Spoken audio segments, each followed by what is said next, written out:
ইসলাম বলেছেন, একজন মুমিনের পায়ে যদি একটা কাঁটা বিঁধে, চলতে চলতে একটা কাঁটা বিঁধে, এর বিনিময়ে আল্লাহ পাক তার গুনাহগুলো মাফ করে দিবেন। তো যে বিষয়টা বলছিলাম যে আল্লাহ রাব্বুল আলামিন সূরা আরাফের 179 নম্বর আয়াতে বলেছেন যে আমি প্রচুর জিন আর মানুষকে সৃষ্টি করেছি জাহান্নামের জন্য। যার দলিল আমরা একটা হাদিস থেকে দিলাম যে উম্মতে মুহাম্মাদি 73 দলে ভাগ হয়ে যাবে, যার 72টা দলই জাহান্নামে যাচ্ছে, একটা জান্নাতে যাবে। তার মানে সংখ্যা কম হচ্ছে। আরেকটা দলিল দিচ্ছিলাম যে আল্লাহ রাব্বুল আলামিন কোরআনুল কারীমের শব্দের অপচয় করেন না। একটা শব্দ দিয়ে তিনি একটা কওমের ইতিহাস তুলে ধরেছেন। যেমন যুলকারনাইন যাচ্ছিলেন পূর্ব দিকে, যেতে যেতে একটা কওমকে দেখলেন যে কওমের সূর্যের আলো থেকে বাঁচার মতো প্রযুক্তি জানা ছিল না, এতই মানবেতর জীবনযাপন করত। আল্লাহ পাক এই কওম সম্পর্কে বললেন কাযালিক, এরা এমনই ছিল। একটা শব্দ দিয়ে কওমের পুরো হিস্ট্রি বলা শেষ। এই কাযালিকা শব্দ দিয়ে আপনি তাফসীর দেখতে পারেন এই কওম সম্পর্কে কত কি বলা হয়েছে। সেই আল্লাহ রাব্বুল আলামিন সূরাতুর রহমানের মধ্যে একই আয়াত 31 বার রিপিট করলেন বা 32 বার রিপিট করলেন। ফাবিআইয়ি আলাই রাব্বিকুমা তুকাযিবান, মানে কি, কারণটা কি? কারণ এই সূরার মধ্যে এমন কিছু আছে যেটা আল্লাহ পাক চাচ্ছেন আমরা বেশি বেশি করে বুঝি। তোমরা আল্লাহর কোন কোন নিয়ামতকে অস্বীকার করবে? আল্লাহ রাব্বুল আলামিন আমাদেরকে কৃতজ্ঞ হতে বলছেন এই সূরার মধ্যে। আমরা যদি আল্লাহর নিয়ামত চতুর্দিকে দেখি তাহলে গুণে শেষ করতে পারবো না। আল্লাহ পাক বারবার স্মরণ করাচ্ছেন তোমরা আল্লাহর কোন কোন নিয়ামতকে অস্বীকার করবে। এরপরেও মানুষ আল্লাহদ্রোহী আচরণ করছে। সহিহ বুখারীর মধ্যে 4 বার এই হাদিসটা আসার মানে হচ্ছে যে আল্লাহ পাক এখানেও বোঝানোর চেষ্টা করছেন যে জাহান্নাম থেকে বাঁচার জন্য আমাদের কত সতর্ক থাকা উচিত। হাদিসটা হচ্ছে এই, কিয়ামতের মাঠে আল্লাহ রাব্বুল আলামিন আদম আলাইহিস সালামকে ডাকবেন। আদম আলাইহিস সালামের নাম তো শুনেছেন, তিনি কে? আদি পিতা। তাকে কি কারণে সম্মানিত করা হয়েছিল বলেন? তাকে কি কারণে সম্মান দেওয়া হয়েছিল? জ্ঞানের কারণে। তাকে ফেরেশতারা সিজদা করলেন কি কারণে?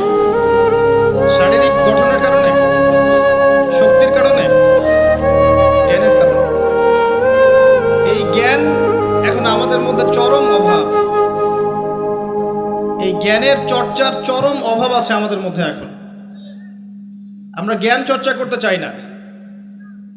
আমরা স্লোগান দিতে চাই যে আল কোরআনের আলো ঘরে ঘরে জ্বালো, কিন্তু প্রত্যেকটা ঘরে একটা করে কোরআনের হাফেজ নাই। এমনকি প্রত্যেকটা ঘরে একটা করে মানুষও পাওয়া যাবে কিনা যারা কোরআন বিশুদ্ধ করে তেলাওয়াত করতে পারে। তবে একটা কথা বারবার বলি যে এইসব আইওয়াশ শোডাউন দিয়ে ইসলামের কোনো কল্যাণ নাই। ইসলামের কল্যাণ কনস্ট্রাকটিভ কাজ করতে হবে। প্রথমে জ্ঞান চর্চা করতে হবে, ক্লাসিক্যাল সাবজেক্টগুলো পড়তে হবে। ফর এক্সাম্পল কোরআন, অ্যারাবিক সাহিত্য, ফর এক্সাম্পল হাদিস, রাসূলের জীবনী সাল্লাল্লাহু আলাইহি ওয়াসাল্লাম, ফর এক্সাম্পল সিরাত, ইসলামের হিস্ট্রি, ইসলামিক ইকোনমিক্স, জিওপলিটিক্স, এবং আপনি যেখানে পড়ছেন সায়েন্স, আর্টস, কমার্স, এগুলো পড়বেন। পড়াশোনা করে জ্ঞান চর্চা করতে আমরা চাচ্ছি না, আমরা রাতারাতি ফল পেতে চাই। এই জন্য আইওয়াশ শোডাউনে বেশি ব্যস্ত থাকি। এগুলোতে ইসলামের কোনো খায়ের নাই, কল্যাণ নাই। আসেন, আদম আলাইহিস সালামকে আল্লাহ পাক ডাকবেন, ডেকে বলবেন তোমার সন্তানদের মধ্য থেকে জাহান্নামীদেরকে আলাদা করে দাও। আদম আলাইহিস সালাম বলবেন হে আল্লাহ কতজনকে আলাদা করে দেব? আল্লাহ রাব্বুল আলামিন বলবেন প্রতি 1000-এ 999 জনকে জাহান্নামের জন্য আলাদা করে দাও। বলেন ইন্না লিল্লাহ ওয়া ইন্না ইলাইহি রাজিউন। প্রতি 1000-এ 999 জনকে জাহান্নামের জন্য আলাদা করে দাও। আপনি গাণিতিকভাবে এটাকে ব্যাখ্যা করতে যায়েন না। এখানে বোঝানো হচ্ছে মেজরিটি, অর্থাৎ বেশিরভাগ মানুষ জাহান্নামে যাচ্ছে, কোনো সন্দেহ নাই। হ্যাঁ, এটা ঠিক, জাহান্নামে যাওয়ার পরে কবিরা গুনাহগার যে ব্যক্তিরা আছে তাদের জন্য নবী সাল্লাল্লাহু আলাইহি ওয়াসাল্লাম সুপারিশ করবেন। এবং যার অন্তরে সরিষা দানা পরিমাণ ঈমান ছিল, মন থেকে লা ইলাহা ইল্লাল্লাহ সাক্ষ্য দিয়েছে, একদিন না একদিন সে জান্নাতে যাবে ইনশাআল্লাহ। কিন্তু আমরা কি চাইবো জাহান্নামের শাস্তি ভোগ করে জান্নাতে যেতে? জাহান্নাম কি এটা একটা হাদিস দিয়ে বুঝাচ্ছি। আল্লাহ রাব্বুল আলামিন এই পৃথিবীর সবচেয়ে সুখী মানুষটাকে, এই পৃথিবীতে যার কোনো দুঃখ কষ্ট কিচ্ছু ছিল না, এই মানুষটাকে ডেকে নিয়ে আসবেন। ডেকে নিয়ে এসে জাহান্নামে ঢুকাবেন এক মুহূর্ত সময়ের জন্য, ধরেন 1 সেকেন্ড বা 1 ন্যানো সেকেন্ড। এরপরে বের করে নিয়ে আসবেন, নিয়ে এসে বলবেন, পৃথিবীতে কি সুখে ছিলে? সেই ব্যক্তি বলবে, সুখ কি জিনিস হে আল্লাহ আমি জানি না। আমি কি বুঝাতে পারছি ভাই? সুখ কি জিনিস আমি জানি না। আর আল্লাহ রাব্বুল আলামিন এই পৃথিবীর সবচাইতে কষ্টে থাকা মানুষটাকে ডেকে নিয়ে আসবেন, এনে জান্নাতে ঢুকাবেন, ঢুকে 1 মুহূর্ত সময় রাখবেন, বের করে নিয়ে আসবেন। বলবেন, পৃথিবীতে কষ্টে ছিলে? সেই বান্দা বলবে, কষ্ট কি জিনিস আল্লাহ আমি জানি না। এটাই সেই আয়াতের ব্যাখ্যা বলা যায়। আল্লাহ পাক বলেছেন, কুল্লু নাফসিন যায়িকাতুল মাউত, প্রত্যেকটা নফস বা আত্মা মৃত্যুর স্বাদ গ্রহণ করবে। ফাইন্নামা তুওয়াফাউনা উজুরাকুম ইয়াওমাল কিয়ামাহ, কিয়ামতের মাঠে তোমাদের পূর্ণ প্রতিদান দেয়া হবে। ওই দিন ফামান যুহজিহা আনিন নার ওয়া উদখিলাল জান্নাহ ফাকাদ ফাজ, সেদিন যাকে আল্লাহ পাক জাহান্নাম থেকে বাঁচাবেন, জান্নাতে প্রবেশ করাবেন, একমাত্র সে ব্যক্তি সফল, আর কেউ সফল নয়। এই আয়াতটা হচ্ছে দ্য ডেফিনেশন অফ সাকসেস, যার পিছনে আমরা ছুটছি। আমরা সাফল্যের পিছনে ছুটি না। সফল হতে হবে, নিজের পায়ে দাঁড়াতে হবে, টাকা পয়সা করতে হবে, বাড়ি গাড়ি করতে হবে, ব্যাংক ব্যালেন্স করতে হবে, জমি জমা করতে হবে, একটা সুন্দরী গার্লফ্রেন্ড চাই, একটা স্ত্রী চাই, তাই না? আমরা সাফল্যের পিছনে ছুটতে চাই, আর আমাদেরকে বস্তুবাদী দর্শন শেখায় এগুলোই সাফল্যের মানদণ্ড। তা আল্লাহ পাক এখানে বলছেন, যাকে জাহান্নাম থেকে বাঁচানো হবে আর জান্নাতে প্রবেশ করানো হবে, এই ব্যক্তি ছাড়া কেউ সফল না। পৃথিবীতে আপনি অনেক বড় নেতা হতে পারেন, ইভেন অনেক বড় আলেমও হতে পারেন, অনেক বড় পলিটিশিয়ান হতে পারেন, অনেক বড় প্রশাসনের কর্মকর্তা হতে পারেন, অনেক বড় ইকোনমিক্স হতে পারেন, কলামিস্ট হতে পারেন, বুদ্ধিজীবী হতে পারেন, হাফেজ হতে পারেন, হুএভার ইউ আর, যদি কিয়ামতের মাঠে আপনি জান্নাতে যেতে না পারেন, আপনি সফল না। আর পৃথিবীতে যে মানুষ মুদির দোকান করছে, ভ্যান চালাচ্ছে, রিক্সা চালাচ্ছে, বারবার সেলুনে কাজ করে, কৃষক কৃষি কাজ করে, যাদেরকে মানুষ চেনেও না, ইমান আছে, 5 ওয়াক্ত নামাজ পড়ে, ছেঁড়া কাপড় পরে থাকে, এত মান মর্যাদা নাই, ভাইরাল না, মানুষ চিনে না, গভীর রাত্রে তাহাজ্জুদ পড়ে, দেখবেন এই ব্যক্তি যদি কিয়ামতের মাঠে জান্নাতে চলে যায়, এই ব্যক্তি আমার চেয়ে সফল, কোনো সন্দেহ নাই। তা আমাদের দৃষ্টিভঙ্গি আগে চেঞ্জ করতে হবে, দুনিয়ামুখী দৃষ্টিভঙ্গি ত্যাগ করতে হবে, পরকালমুখী দৃষ্টিভঙ্গি দরকার। নবী সাল্লাল্লাহু আলাইহি সাল্লাম সাহাবায়ে কেরামের ভিতরে এই পরিবর্তন নিয়ে এসেছিলেন, তাদেরকে আল্লাহমুখী করেছেন, আল্লাহমুখী। যখন তারা আল্লাহমুখী হয়ে গেছেন, তখন দুনিয়া তাদের কাছে তুচ্ছ হয়ে গেছে। দুনিয়ার কষ্ট সহ্য করে নিয়েছেন, দুনিয়ার ভোগ বিলাস ত্যাগ করে দিয়েছেন, দুনিয়াকে সর্বোচ্চ প্রাধান্য দেননি, হাজত বা প্রয়োজন মনে করেছেন। দুনিয়ার সব কাজ করেছেন শুধু আল্লাহ সন্তুষ্টির জন্য। এবং আমি অনেক লেকচারে এটাও বলেছি যে আপনি দুনিয়ার প্রতিটা কাজ আল্লাহ সন্তুষ্টির জন্যই করেন, কারো কাছে কিছু পাওয়ার আশায় করেন না।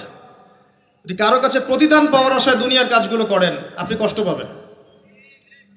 কারো কাছে আশা করেন না, আল্লাহর কাছে আশা করেন প্রতিদান, আপনি কষ্ট পাবেন না ইনশাআল্লাহ। কারণ আল্লাহ ছাড়া প্রকৃত অর্থে আমাদের আপন বলে কেউ নাই। শুধুমাত্র আল্লাহই আপনার আপন, বাকিরা আপনার প্রয়োজন। মানুষ মানুষকে ভালোবাসতে পারে না, মানুষ মানুষের অবস্থানকে ভালোবাসে। এটা আপনারা হারে হারে ফিল করবেন যত দিন যাবে দেখবেন এটা আখিরুজ জামান, এটা আখিরুজ জামান, শেষ জামানা চলছে। এখন ফিতনাগুলো এমনভাবে পড়তে থাকবে যেন একটা মালা ছিঁড়ে দিলে পুঁথিগুলো যেমন টপটপ করে পড়ে যায়, এইভাবে ফিতনাগুলো আসতে থাকবে। ওই হাদিসের দিকে আসেন। নবী সাল্লাল্লাহু আলাইহি ওয়াসাল্লাম বলছেন, আদম আলাইহিস সালামকে ডেকে আনা হবে, বলা হবে তোমার সন্তানদের মধ্য থেকে জাহান্নামীদেরকে আলাদা করে দাও। আল্লাহ পাক বলবেন, প্রতি 1999 জনকে আলাদা করে দাও, একজন জান্নাতে যাচ্ছে প্রতি 1000-এ। কিন্তু listen to me very carefully, কিন্তু আল্লাহ পাক সূরা নিসা একটা কথা বলেছেন, ইন্নাল্লাহা লা ইয়াগফিরু আন ইউশরাকা বিহি ওয়া ইয়াগফিরু মা দুনা যালিকা লিমান ইয়াশা। আল্লাহ রাব্বুল আলামিন তার সাথে শিরকের গুনাহ ছাড়া অন্য যে কোনো গুনাহ যাকে ইচ্ছা মাফ করতে পারেন। যে কোনো গুনাহ, যে কোনো গুনাহ আল্লাহ পাক মাফ করতে পারেন, শিরকের গুনাহ ছাড়া। আরেকটা গুনাহ আল্লাহ পাক ক্ষমা করবেন না, সেটা হচ্ছে বান্দার হক। বান্দার হক বান্দার সাথে সম্পৃক্ত, কারো টাকা চুরি করেছেন, কারো জমি আত্মসাৎ করেছেন, কাউকে গালি দিয়েছেন, কারো প্রতি জুলুম করেছেন, কাউকে অন্যায়ভাবে মেরেছেন, ছিনতাই করেছেন, ইত্যাদি ইত্যাদি, যেটা অন্যের হকের সাথে সম্পৃক্ত। ধর্ষণ করেছেন, মানুষের সম্মানহানি করেছেন, কাউকে নিষ্পাপ কাউকে বিতর্কিত করেছেন, ইত্যাদি। এই যে মানুষের সাথে জড়িত হক, এটা আল্লাহর কাছে মাফ নেওয়া যাবে না। কাবা ঘরের গেলাফ ধরে কানলেও কোনো লাভ নাই। ওই বান্দার কাছে গিয়ে ক্ষমা নিতে হবে। ভাই আমি আপনাকে গালি দিয়েছি, মাফ করে দেন। ভাই আমি তোমার টাকা চুরি করেছিলাম, এই নাও ফেরত নাও। বোন তোমার সম্পত্তি আমি দেই নাই, নিয়ে নাও। প্রতিবেশী তোমার জমি আমি নিয়েছি, নিয়ে নাও। এটা দুনিয়াতে করতে হবে। অন্যথায় পরকালে দেখবেন যে মানুষের সাথে জড়িত হকের জন্য মানুষটা দাঁড়িয়ে আছে। একজন ব্যক্তি উঠেছে, নামাজ রোজা হজ জাকাত সব নেকি নিয়ে উঠেছে। ওঠার পরে দেখছে সামনে অনেক মানুষ দাঁড়িয়ে আছে। কি জন্য দাঁড়িয়ে আছে? কারো টাকা নিয়ে শোধ করে নাই, কাউকে গালি দিয়েছে, কারো প্রতি জুলুম করেছে, কারো প্রতি অন্যায় করেছে, এরা দাঁড়িয়ে আছে, হক চাচ্ছে। তখন কিভাবে শোধ করবে? আল্লাহ পাক বলবেন তোমার নেকি ওদেরকে দিয়ে দাও। তখন শেয়ার রেটের মাধ্যমে নেকি চলে যাবে। কথা বুঝতে পারছেন? তখন আরো অত্যাধুনিক প্রযুক্তি থাকবে, নেকি কনভার্ট। আর নেকি দিতে দিতে যদি নেকি শেষ হয়ে যায়, তখন ওই ব্যক্তিদের গুনাহ তার আমল নামায় চলে আসবে। তারপর ওই ব্যক্তিরা জান্নাতে যাবে, এই ব্যক্তি জাহান্নামে যাবে। অতএব দুনিয়াতে মানুষের সাথে জড়িত কোনো হক রাখেন না। আল্লাহ পাক বলছেন শিরকের গুনাহ ছাড়া আল্লাহ যে কোনো গুনাহ মাফ করতে পারেন। আর এই যে কুফরি এবং মানুষের সাথে জড়িত হক, আল্লাহ মাফ করবেন না। এখন আল্লাহ যদি শিরকের গুনাহ ছাড়া সব গুনাহ মাফ করতে পারেন, আর আল্লাহ পাক তো ওয়াদা করেছেন নবী সাল্লাল্লাহু আলাইহি ওয়াসাল্লামকে মেরাজের রাতে, যে তোমার উম্মতের যে কোনো ব্যক্তি যদি শিরক না করে আমার সামনে হাজির হয়, আমি তাকে মাফ করে দেব। একটা হাদিসে কুদসির মধ্যে এটাও আছে, হে আদম সন্তান, তুমি যদি আসমান এবং জমিন সমপরিমাণ গুনাহ নিয়ে আমার সামনে দাঁড়াও, কিন্তু আমার সাথে কাউকে শরীক করনি, তাহলে আমি আল্লাহ তোমার সামনে আসমান জমিন সমান ক্ষমা নিয়ে দাঁড়াবো। আবার নবী সাল্লাল্লাহু আলাইহি ওয়াসাল্লাম সুপারিশ করবেন যার অন্তরে এক জাররা পরিমাণ ঈমান থাকবে, তারা জান্নাতে যাবে। তাহলে কি কারণে 1999 জন মানুষ জাহান্নামে যাবে? উত্তরটা দেন দেখি। তাদের আমল নামায় কিসের পাপ থাকতে পারে? কিসের? এটা বোঝার জন্য কি পিএইচডি করার দরকার আছে? এখন দেখেন, কিছু মানুষ আছে যারা বলছে যে ঈসা ইবনে মারিয়াম আল্লাহর সন্তান, নাউজুবিল্লাহ। এটা শিরক নয়? এবং তাদের সংখ্যা পৃথিবীতে 700-800 কোটির মতো, নাকি আরো কম বেশি হবে, যারা চলে গেছে, যারা আছে এবং যারা আসবে। কিছু মানুষ বলছে ওজায়ের আলাইহিস সালাম আল্লাহর সন্তান, নাউজুবিল্লাহ। এরা হচ্ছে জিউস, যারা এখন প্যালেস্টাইন দখল করে আছে। আর এই কথা বলতে আমাদের বুকে ভয় থাকা উচিত নয় যে ওইটা আমাদের জমি, তাদের জমি নয়। ওখানকার ঘটনা হচ্ছে এমন, একটা উপমা দিয়ে বোঝানো যায়। মনে করেন আপনি আপনার ঘরে বসে আছেন, আপনার দরজায় একজন মেহমান এসেছে। মেহমান নক করছে, ঠক ঠক ঠক। ভাই আমাকে একটু হেল্প করেন, আমি খাইনি অনেক দিন, আমার কাপড় নাই, আমার খাবার নাই, আমার থাকার জায়গা নাই, একটু আশ্রয় দেন।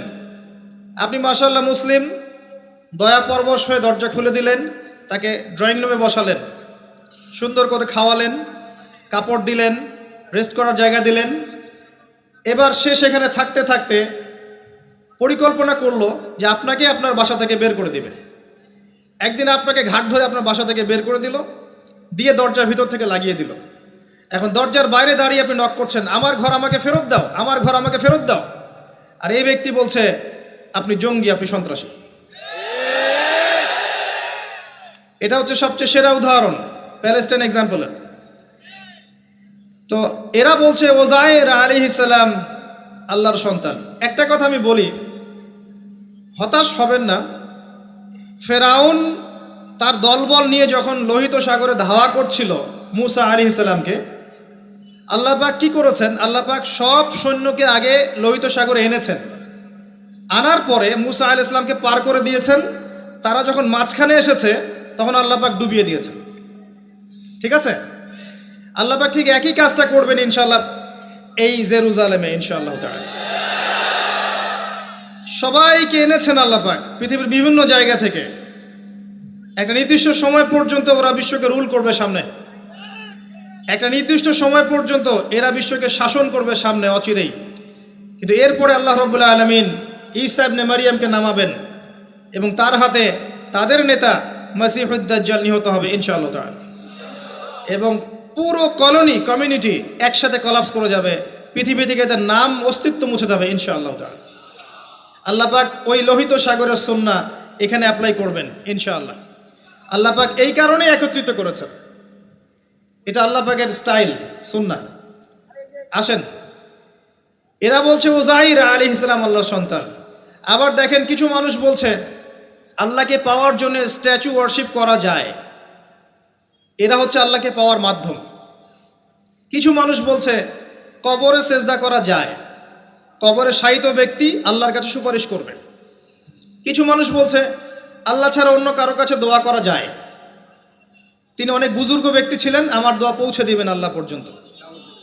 কিছু মানুষ বলছে আল্লাহ ছাড়া অন্য কারো নামে নজর করা যায়, জবাই করা যায়, কসম করা যায়, ইত্যাদি ইত্যাদি। আর কিছু মানুষ আল্লাহর হালালকে হারাম করছে, আল্লাহর হারামকে হালাল করছে। কিছু মানুষ তাকদীরকে অস্বীকার করছে, ভাগ্যকে অস্বীকার করছে। কিছু মানুষ দুনিয়া নিয়ে এতই ব্যস্ত হয়ে আছে দিনের জাররা পরিমাণ ফিকির নাই। আবার কিছু মানুষ এই উম্মতের মধ্যে দাবি করছে মুহাম্মদ সাল্লাল্লাহু আলাইহি ওয়াসাল্লাম শেষ নবী নন, আরও নবী আসতে পারে, এবং তারা প্রকাশ্যে মাহফিল করারও চেষ্টা করছে এখন বাংলাদেশে। আবার কিছু মানুষ বলছে আমরা কোরআন মানি, হাদিস মানি না। এই যতগুলো কথা আমি বললাম এর প্রত্যেকটাই হচ্ছে শিরক। এই শিরকগুলো হয় তিন ভাবে: চিন্তায় শিরক হয়, কথায় শিরক হয় এবং কাজে শিরক হয়। চিন্তা, কাজ এবং কথা, আকীদায় শিরক থাকে, আমলে শিরক থাকে, আবার কথাতেও শিরক থাকে। এই শিরকের পাপের কারণে আল্লাহ রাব্বুল আলামিন বেশিরভাগ মানুষকে জাহান্নামে দিবেন, বলেন নাউযুবিল্লাহ। কিন্তু কারো আমল নামায় যদি শিরকের পাপ না থাকে, শিরক থেকে তওবা করে যে কোনো পাপ নিয়ে সে কবরে যায়, 99% সম্ভাবনা আছে এই মানুষকে আল্লাহ পাক মাফ করে দিবেন। তাহলে আমরা আজকে এতটুকু শিখলাম, প্রথমে সবচেয়ে বেশি কেয়ারফুল থাকতে হবে শিরকের ব্যাপারে, সবচেয়ে বেশি কেয়ারফুল থাকতে হবে শিরকের ব্যাপারে এবং বেদাআতের ব্যাপারে। এটা কি জিনিস? বেদাত হচ্ছে এমন জিনিস, মানে আমিলা আমালান লাইসা আলাইহি আমরুনা ফাহুয়া রাদ। নবী সাল্লাল্লাহু আলাইহি ওয়াসাল্লাম বলেছেন, কেউ যদি এমন কোনো কাজ করে ইসলামের মধ্যে যে কাজের পিছনে আমার কোনো দলিল নাই, প্রমাণ নাই, আমার পক্ষ থেকে কোনো আদেশ নাই বা নিষেধ নাই, কোনো হুজ্জত নাই, এটাই বেদাত, প্রত্যাখ্যাত। মানে আপনার প্রতিটা কাজ হতে হবে শুধুমাত্র নবী সাল্লাল্লাহু আলাইহি ওয়াসাল্লামের সুন্নাহ মতো। এই জায়গায় নতুন কোনো পদ্ধতি চালু করলে আপনি বেদাতি হয়ে যাবেন। বেদাতির পরিণতি কি? তার সমস্ত আমলগুলোকে আল্লাহ পাক ধুলো বানিয়ে দিবেন। দলিল সূরা ফুরকান, সব কিছু বলার সময় পাচ্ছি না মাহফিলে। আরও কি? আরও আছে। বুখারী হাদিসে এসেছে নবী সাল্লাল্লাহু আলাইহি ওয়াসাল্লাম হাউজে কাউসারের সামনে দাঁড়িয়ে থাকবেন এবং এই কাউসারের পানি যে একবার পান করবে কিয়ামতের মাঠে, সে আর কখনো পিপাসার্ত হবে না। নবী সাল্লাল্লাহু আলাইহি ওয়াসাল্লাম পানি পান করাবেন উম্মতকে, হঠাৎ পর্দা পড়ে যাবে। আল্লাহ নবী বলবেন ইন্নাহুম মিন্নি, এরা তো আমার উম্মত। পর্দা পড়ে গেল কেন? তাকে জানানো হবে ইন্নাকা লা তাদরি মা আহদাসা বা'দাক, হে নবী আপনি জানেন না আপনার মৃত্যুর পর এরা আপনার শরীয়তের মধ্যে কত বেদাত চালু করেছিল। তো বেদাতীদের সম্পর্কে নবী সাল্লাল্লাহু আলাইহি ওয়াসাল্লাম বলবেন সুহকান সুহকান লিমান গায়্যারা বা'দি, দূর হও যারা আমার দ্বীনের মধ্যে সংযোজন করেছো, দূর হয়ে যাও। নবীজি অভিশাপ দিবেন, নাউযুবিল্লাহ। আরেকটা মারাত্মক বিষয় হচ্ছে বেদাত করতে থাকলে মানুষ তওবা করে না। একজন চোর তওবা করতে পারে, সে জানে এটা খারাপ কাজ। একজন জেনাকারী তওবা করতে পারে, সে জানে এটা খারাপ। একজন পতিতালয়ের মেয়ে তওবা করতে পারে, সে জানে এটা খারাপ। কিন্তু যে ব্যক্তি ইসলামের কাজ করছে ভালো মনে করে, সে মনে করছে এগুলো কল্যাণের কাজ, ভালো কাজ, সে কখনো তওবা করতে চাইবে না। এই কারণে বেদাতি শেষ পর্যন্ত তওবা করে না। অতএব শিরক আর বেদাতের এই পাপ থেকে দূরে থাকেন। এরপরে আমি সামনে যাই। আরেকটা মেজর জিনিস থেকে আমাদেরকে বেঁচে থাকতে হবে, সেটা হলো হারাম রিজিক। আজকে আমাদের রিজিকের যে সিস্টেমটা আছে এর মধ্যে বেশিরভাগ পরিবারে হারাম রিজিক ঢুকে গেছে, বলেন নাউজুবিল্লাহ। কেউ সরাসরি হারাম, কেউ ঘুরিয়ে ফিরিয়ে হারাম। সবচেয়ে বড় মারাত্মক যে হারামটা ঢুকেছে তার নাম হচ্ছে রিবা বা সুদ। ম্যাক্সিমাম আমরা সুদখোর। আমার কিসের দাড়ি টুপি এগুলো দেখার প্রয়োজন নাই, আমি নিজেও সুদখোর। কিভাবে? প্রত্যক্ষভাবে না হলে পরোক্ষভাবে। মনে করেন আমি একটা ফ্ল্যাটে ভাড়া থাকি, ফ্ল্যাটের মালিক আমার ভাড়ার টাকা দিয়ে তার ব্যাংকের লোন শোধ করে, পরোক্ষভাবে আমি সুদের সাথে সম্পৃক্ত আছি। আপনি বাঁচতে পারবেন না। এই জামানা সম্পর্কে নবী সাল্লাল্লাহু আলাইহি ওয়াসাল্লাম বলেছেন, এমন একটা জামানা আসবে যেই জামানায় মানুষ সুদ থেকে বেঁচে থাকতে পারবে না। যে বেঁচে থাকার চেষ্টা করবে তার গায়েও সুদের ছিটা ফোটা গিয়ে লাগবে, কোনো সন্দেহ নেই, এটা সেই জামানা। টপ টু বটম সব জায়গায় সুদ। আর জানি না এই আয়াতগুলো কোরআনে আছে কি না আদৌ, বা এগুলো মানুষকে শোনানো হয় কি না আদৌ। তা আমি আমার জায়গা থেকে চেষ্টা করছি। আল্লাহ বা কোরআনে বলেছেন। কে বলেছেন? আল্লাহ বলেছেন। আমি অনুবাদ করছি, আমি জাস্ট অনুবাদক। সূরা বাকারা 279 থেকে পড়া শুরু করেন। আল্লাহ পাক বলছেন, ইয়া আইয়ুহাল্লাযীনা আমানু, হে মুমিনগণ, তুমি যদি মুমিন হয়ে থাকো, হে মুমিনগণ, ইত্তাকুল্লাহ, তোমরা আল্লাহকে ভয় করো। ইত্তাকুল্লাহ, তোমরা আল্লাহকে ভয় করো। ইত্তাকুল্লাহ, তোমরা আল্লাহকে ভয় করো। ওয়াযারু মা বাকিয়া মিনার রিবা, সুদের অবশিষ্ট অংশগুলো ছেড়ে দাও। ইন কুনতুম মুমিনিন, যদি প্রকৃত অর্থে মুমিন হয়ে থাকো। ওয়া ইন লাম তাফআলু, আমি আল্লাহ বলছি তোমরা যদি এটা না করো, ফাযরু বিহারবিন মিনাল্লাহি ওয়া রাসূলিহি, তাহলে আল্লাহ এবং তার রাসূলের সাথে যুদ্ধের ঘোষণা শুনে রাখো। গো অ্যাহেড, এখন রাস্তা আপনার। আমি অনুবাদ করে শুনিয়ে দিয়েছি, আপনার কান পর্যন্ত পৌঁছে গেছে। এখন decision is yours, path is yours, choose your path. রাস্তা আপনার, আপনি ফিক্স করেন কি করবেন। যদি আপনি সুদ খান 1 নাম্বার, অথবা দেন 2 নাম্বার, 3 আপনি সাক্ষী থাকেন, 4 লিখে রাখেন, আপনি সমান পাপী। এই 4 শ্রেণীর মানুষকে নবী সাল্লাল্লাহু আলাইহি ওয়াসাল্লাম অভিশাপ দিয়েছেন, লাআনত করেছেন।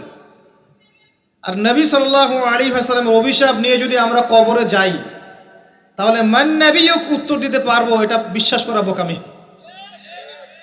তার অভিশাপ নিয়ে যদি আমরা হাসরের মাঠে উঠি, হাউজে কাউসারের পানি পাবো, প্রত্যাশা করাটা বোকামি হবে। তার অভিশাপ নিয়ে যদি আমরা হাসরের মাঠে উঠি, তাহলে তিনি আমাদের জন্য সুপারিশ করবেন, এটা ভাবা বোকামি হবে। মেরাজের রাতে আল্লাহ রাসূল দেখে এসেছেন, এক শ্রেণীর মানুষকে রক্তের নদীতে ফেলে মাথা ফাটিয়ে দেয়া হচ্ছে।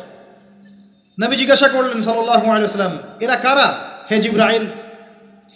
জিবরাইল আলাইহিস সালাম বলেন, এরা আপনার উম্মতের সেই সব ব্যক্তি যারা ছিল সুদখোর, যারা সুদের মধ্য দিয়ে মানুষের রক্ত চুষে খেয়েছে। আজকে রক্তের নদীতে এদেরকে ফেলে মাথা ফাটিয়ে দেয়া হচ্ছে। কি করবেন আপনি ফিক্স করেন। ইসলাম তরবারির জোরে ছড়ায় নাই। আমি আপনার গর্দানে তরোয়াল ধরে বলবো না যে সুদ ছেড়ে দেন, বলবো? কেউ বলবে না। ইসলাম এভাবে ছড়ায় নাই। ইসলাম সৌন্দর্য দিয়ে ছড়িয়েছে, সুন্দর উপদেশ দিয়ে ছড়িয়েছে। উদউ ইলা সাবিলি রাব্বিকা বিল হিকমা ওয়াল মাউইযাতিল হাসানাহ ওয়াজাদিলহুম বিল্লাতি হিয়া আহসান, এভাবে ইসলাম ছড়িয়েছে। ফাযাক্কির ইন নাফাআতিয যিকরা সায়াযাক্কারু মান ইয়াখশা, হে নবী আপনি উপদেশ দিন, যদি উপদেশ কাজে লাগে শীঘ্রই যারা আল্লাহকে ভয় করে তারা আপনার উপদেশ গ্রহণ করবে ইনশাআল্লাহ। ওয়া ইয়াতাজান্নাবুহাল আশকা, যারা পাপাচারী ফাসিক তারা উপদেশ গ্রহণ করবে না। ফাযাক্কির ইন্নামা আনতা মুযাক্কির, আপনি উপদেশ দিন, আপনি শুধু উপদেশদাতা। লাস্তা আলাইহিম বিমুসাইতির, আপনি কারো উপর দারোগা নন। এটা একজন দায়ীর কাজ, একজন আলেমের কাজ, এর বেশি কিছু না। আমাদের ম্যাক্সিমাম রিজিকের মধ্যে সুদ ঢুকে গেছে। হয় আমরা খাচ্ছি, না হলে দিচ্ছি, না হলে সাক্ষী থাকছি, না হলে লিখে রাখছি। আরেকটা কথা বলি, এই হাদিসটাও শুনে রাখেন। নবী করিম সাল্লাল্লাহু আলাইহি ওয়াসাল্লাম কার নবী? আপনার তো, আপনারই তো নবী। তিনি বলেছেন সুদের পাপের 73টা শাখা আছে। কতটা? যার সর্বনিম্ন শাখা হচ্ছে নিজের মায়ের সাথে জেনা করা।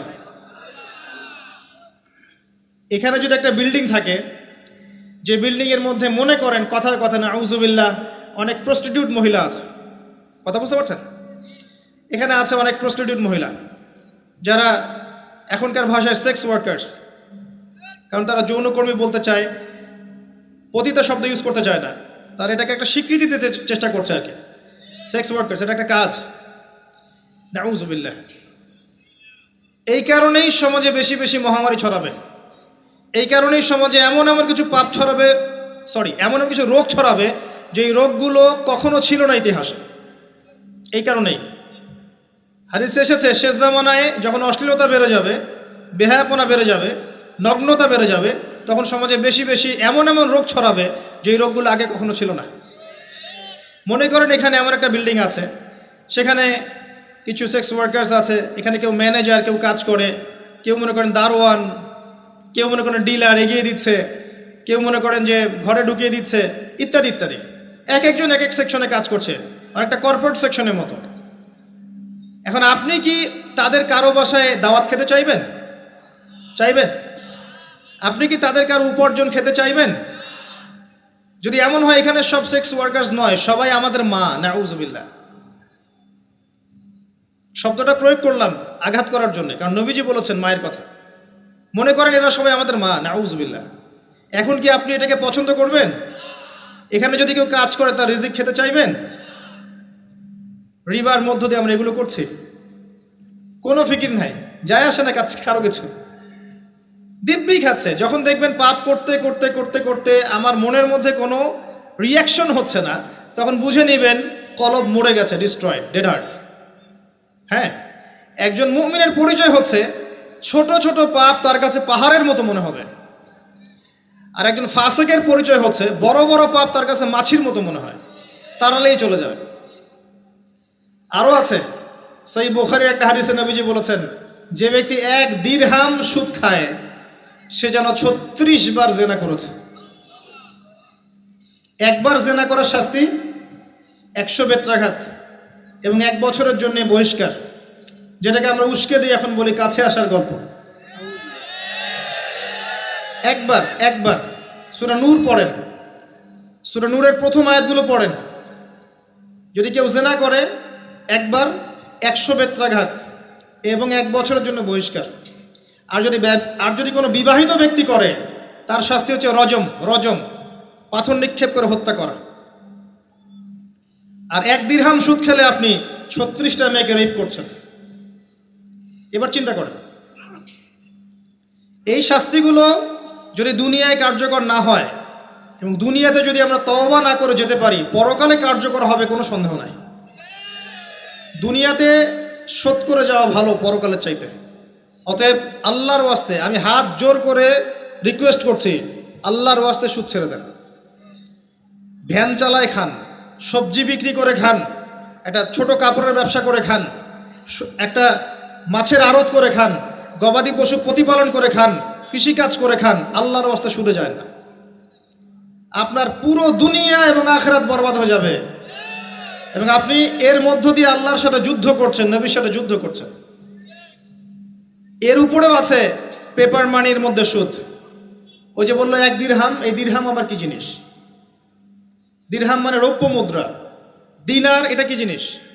স্বর্ণ মুদ্রা, ইসলামিক মুদ্রা। সেই যে চলে গেছে ব্রিটিশরা আসার আগে, এখন আর দেখা যায় না। একটা গোল্ড কয়েন যার মূল্যটাকে ইকোনমিক্সের ভাষায় বলে ইন্ট্রিনসিক ভ্যালু। এই ভ্যালুটা এই স্বর্ণ মুদ্রার ভিতরেই থাকে। একটা পেপার মানির ভ্যালু, ইন্ট্রিনসিক ভ্যালু এর ভিতরে থাকে না, এর বাইরে থাকে, যেটাকে আপনি নিয়ন্ত্রণ করতে পারবেন, কমাতে পারবেন, বাড়াতে পারবেন। আর এর সাথে যখন পেট্রো ডলার অ্যাড হয়েছে তখন তো মাশাআল্লাহ জুলুম আরও উপরে উঠে গেছে। আর যারা পেট্রো ডলার সিস্টেম চালু করেছে, এইসব ভোগবিলাসী আরবদেরকে আমরা বলি এরা হচ্ছে আমিরুল মুমিনিন, নাউযুবিল্লাহ, সুবহানাল্লাহ। কত অন্ধ হলে মানুষ এদেরকে আমিরুল মুমিনিন মনে করতে পারে, যারা মুসলিমদের প্রপার্টি সব আমেরিকার হাতে তুলে দিয়েছে, আর সেই প্রপার্টি দিয়ে এরা বোম্বিং করে করে সারা বিশ্বের মধ্যে মুসলিম হত্যা করছে। আল্লাহ পাক সেই যে বলেছেন সূরা মাইদার মধ্যে 51 নম্বর আয়াতে, ইয়া আইয়ুহাল্লাযীনা আমানু, হে মুমিনগণ, লা তাত্তাখিযুল ইয়াহুদা ওয়ান নাসারা আউলিয়া, হে মুমিনগণ তোমরা ইহুদি এবং খ্রিস্টানদেরকে বন্ধুরূপে গ্রহণ করো না। কে বলেছেন? আল্লাহর চেয়ে কি আমি জিওপলিটিক্স ভালো বুঝি?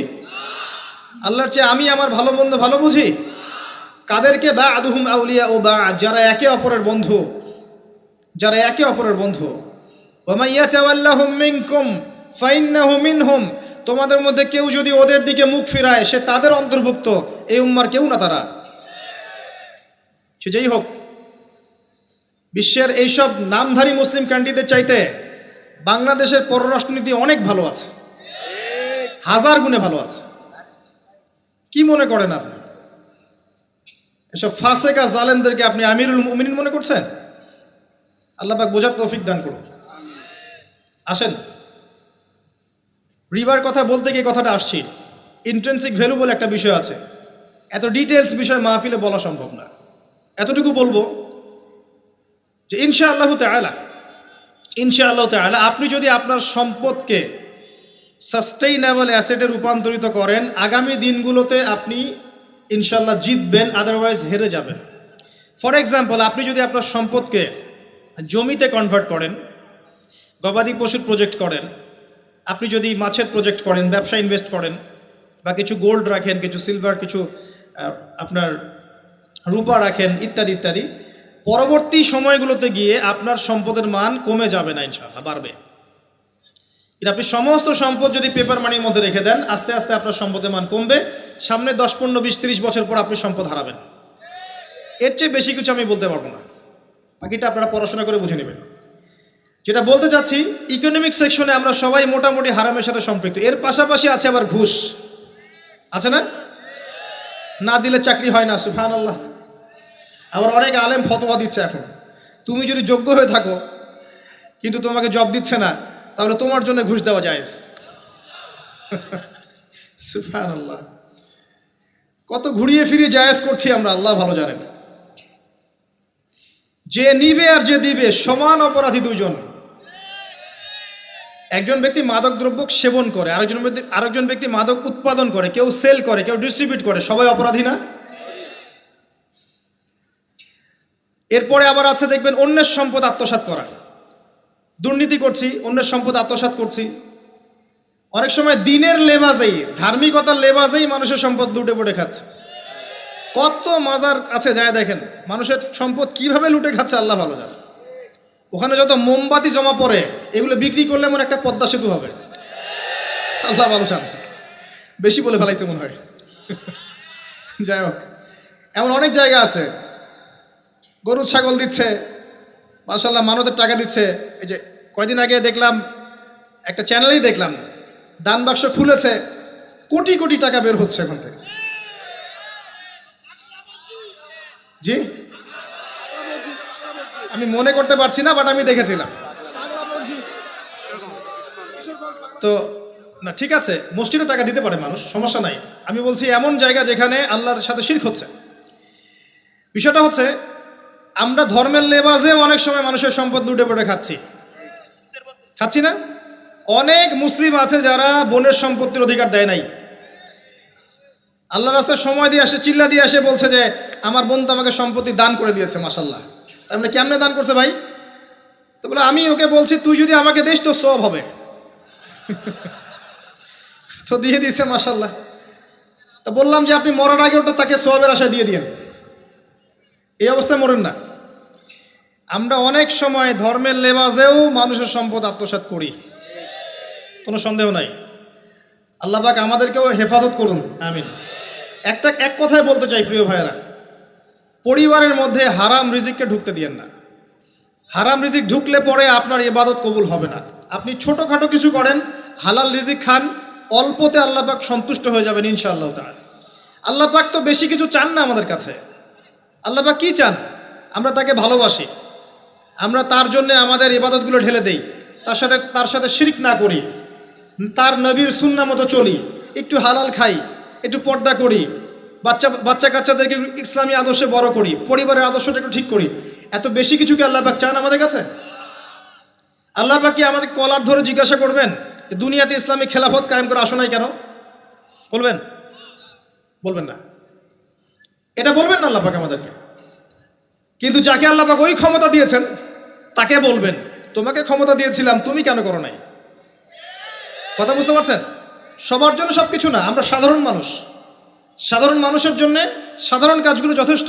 একটু পড়াশোনা করেন, আল্লাহ পাক তৌফিক দান করুক, একটু আমল করেন, একটু পর্দা করেন, একটু হালাল খান, তাওহীদে থাকেন, সুন্নতে থাকেন, নবীর মতো লাইফ কাটান, 5 ওয়াক্ত নামাজ পড়েন, সামর্থ্য হলে যাকাত দেন, রমজান মাসে রোজা রাখেন, সামর্থ্য হলে হজ করেন, ইনশাল্লাহ আপনি জান্নাতি। একটা হাদিস আমি পড়েছি ফয়জুল কালাম বইয়ের মধ্যে, মাদ্রাসায় পড়ানো হয়, ক্লাসিক্যাল একটা বই, সবাই কিনতে পারেন। ফয়জুল কালাম অত্যন্ত চমৎকার হাদিসের একটা বই। এর মধ্যে একটা হাদিস আছে যেটা পড়ে শান্তি লাগে, মনে হয় যে না আশা আছে পরকালে বাঁচার। সেটা হচ্ছে নবী সাল্লাল্লাহু আলাইহি ওয়াসাল্লাম সাহাবীদেরকে বলছেন যে তোমরা সাহাবীরা এমন একটা যুগে বাস করছো যেই যুগে ইসলামের 10% কেউ যদি ছেড়ে দেয় সে ধ্বংস হয়ে যাবে। কথা বুঝতে পারছেন? সাহাবীদেরকে নবীজি বলছেন তোমরা এমন একটা যুগে বাস করছো যেই যুগে যদি ইসলামের 10% 1/10 কেউ ছেড়ে দেয় সে ধ্বংস হয়ে যাবে। কিন্তু তোমাদের পরে এমন একটা যুগ আসবে যেই যুগে মানুষরা যদি ইসলামের 10% ধরে রাখতে পারে সফল হয়ে যাবে। এটা সেই যুগ না? আপনার এই যুগে প্রতিটা সেক্টরেই ফিতনা। আপনার ধর্মে দেখবেন তাওহীদের মধ্যে শিরক, সুন্নতের মধ্যে বেদাত, আলেমদের মধ্যে বিভক্তি, কাদা ছোড়াছড়ি, গালাগালি, হিংসা বিদ্বেষ, পরশ্রী কাতরতা, কত কি দেখতে পাচ্ছেন।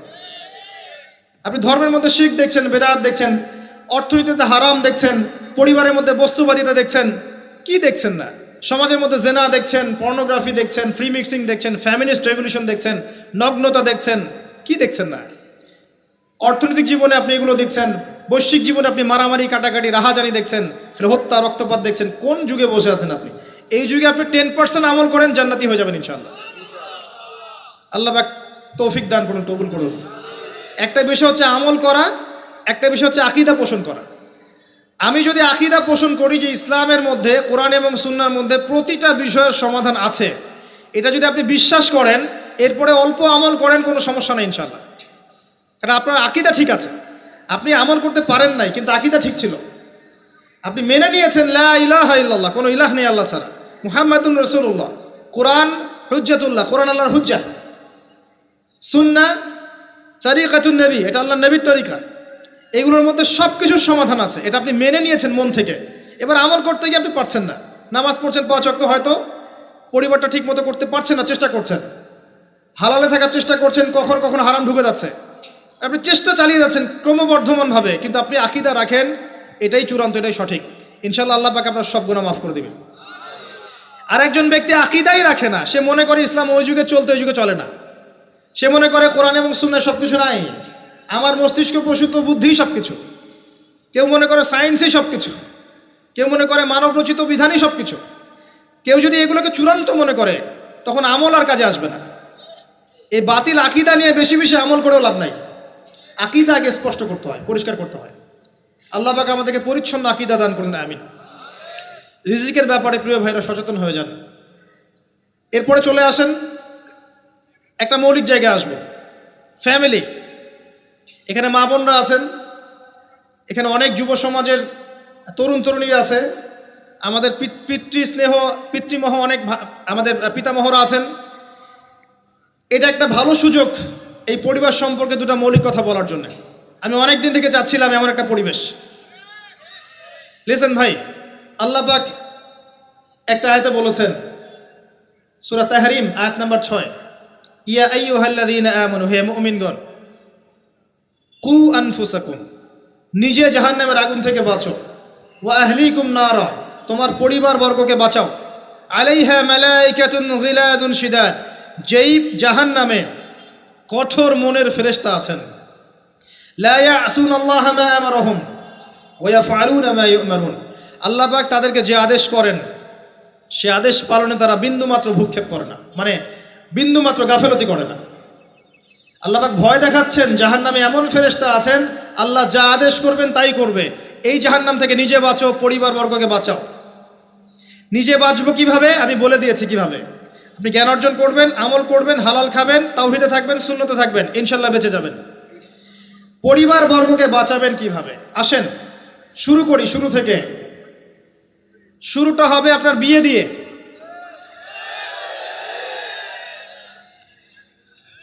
এত এক্সাইটেড হওয়ার কিছু নাই, কারণ এটা এমন একটা বিষয় যেটা করেন নাই বলে এক্সাইটমেন্ট বাড়ছে, করার পরে পস্তাতেও পারেন।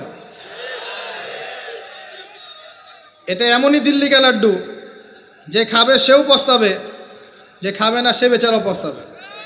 তবে আপনারা খেয়ে পস্তান আলহামদুলিল্লাহ। এমনভাবে শুরু করেন না পরিবারটা যে আপনি একজন তরুণী, আপনি একজন তরুণ বিয়ে করছেন, বিয়ের সময়ে দিনদারিতা বাদ দিয়ে অন্য কিছু দেখতে যায় না। যদিও বা অর্থ সম্পদ, বংশমর্যাদা, সৌন্দর্যের কথা হাদিসে এসেছে, হাদিসটা এমন নয় যে তোমরা 4টা গুণ দেখেই বিয়ে করো, এমন নয়। হাদিসটা এমন নয়, অনুবাদটা অনেকেই ভুল করে, অনেকেই ভুল করে। হাদিসে বলা হয়নি কখনো 4টা গুণ দেখেই বিয়ে করো, এটা নয়। বরং বলা হয়েছে 4টা গুণ দেখে বিয়ে করা হয়। কথা কি বুঝতে পারছেন? কেউ এটা দেখে, কেউ এটা দেখে। তোমরা দিনদারিতা দেখো, না হলে তোমাদের হাত ধুলোয় ধূসরিত হবে। হাদিসটা এমন। এক্ষেত্রে কি আমরা বলবো, প্রথমত বিয়েটাকে সহজ করে দেন। বিয়েটাকে সহজ না করলে সমাজে জেনা বাড়তে থাকবে, এবং জেনা বাড়ার কারণ আছে। যখন পর্নোগ্রাফিটাতে ফ্রি অ্যাক্সেস দেওয়া হয়েছে, মানুষ রাতের বেলা পর্ন দেখতে পারে, কেউ বাধা দেওয়ার নাই। উপরের সেকশন থেকে কিন্তু এটাকে বন্ধ করে দেওয়া যেত। পৃথিবীর অনেক কান্ট্রি আছে যেখানে অনেক কিছু চলে না। চাইনিজরা ফেসবুক ইউজ করে না, করে? ওরা কি উন্নত জাতি না? ওরা তো এখন আমেরিকাকে যদি বলে ওঠো উঠবে, আমেরিকাকে বসতে বলে বসবে। ওরা এমন জায়গায় চলে গেছে। ওই ইউক্রেন ইস্যু নিয়ে আমেরিকা, ন্যাটো আর এই ব্রিটেন আর ফ্রান্স আর ইসরায়েল কিছুই করতে পারবে না ইনশাআল্লাহ। বিকজ এখানে একটা বড় অ্যালায়েন্স আছে চায়না এবং রাশিয়ার, কিছুই করতে পারবে না।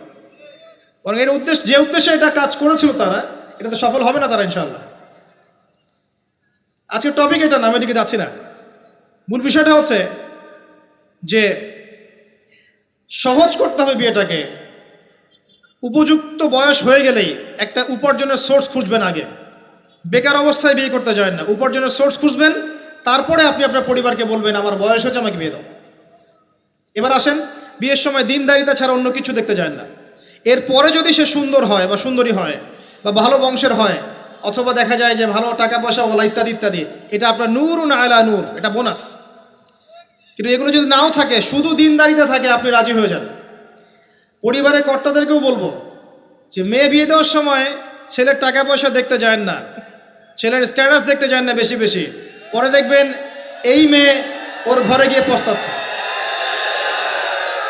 আর ছেলের পিতাদেরকেও বলবো, ছেলেকে যখন বিয়ে দিবেন, একটা মেয়েকে কিনে নিব আর সাথে কিছু যৌতুকের টাকাও নিব, এই টেন্ডেন্সি নিয়ে বিয়ে করতে যায় না। ওই বিয়েতে বারাকা বেশি, যেখানে খরচ কম, যেখানে বেশি হট্টগোল নাই। চট্টগ্রাম অঞ্চলের বিয়ের মতো না। একটা বিয়েতে মনে হয় 40-50 লাখ টাকা খরচ করে ফেলায়। গেটেই সাজাবে বলে 4-5 লাখ টাকা খরচ করে। সুবহানাল্লাহ।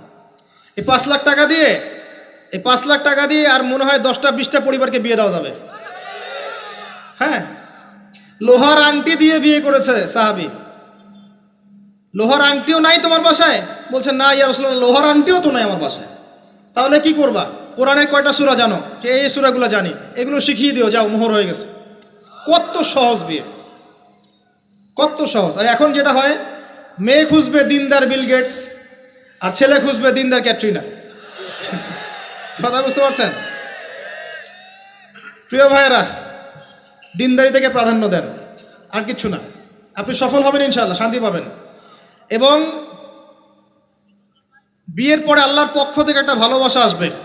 যদি আপনি দেখেন যে আপনার স্ত্রী খাদিজা রাদিয়াল্লাহু আনহার মতো, আয়েশা রাদিয়াল্লাহু আনহার মতো, হাজেরা আলাইহিস সালামের মতো সবর করেনেওয়ালা, যে আপনাকে দিনের পথে এগোতে সাহায্য করে, তাহলে আর অন্যদিকে চোখ দেওয়ার দরকার নাই। রাজি হয়ে যান। এরপর আপনার পরিবার শুরু। এখানে উভয়ের মাঝে হৃদ্যতা, ভালোবাসা থাকতে হবে। তবে আরেকটা কথা বলে রাখি, সবাই মনোযোগ দিয়ে কথাটা শোনেন। একটা পরিবারের ভিত্তি শুধু ভালোবাসা দিয়ে টিকে থাকে না।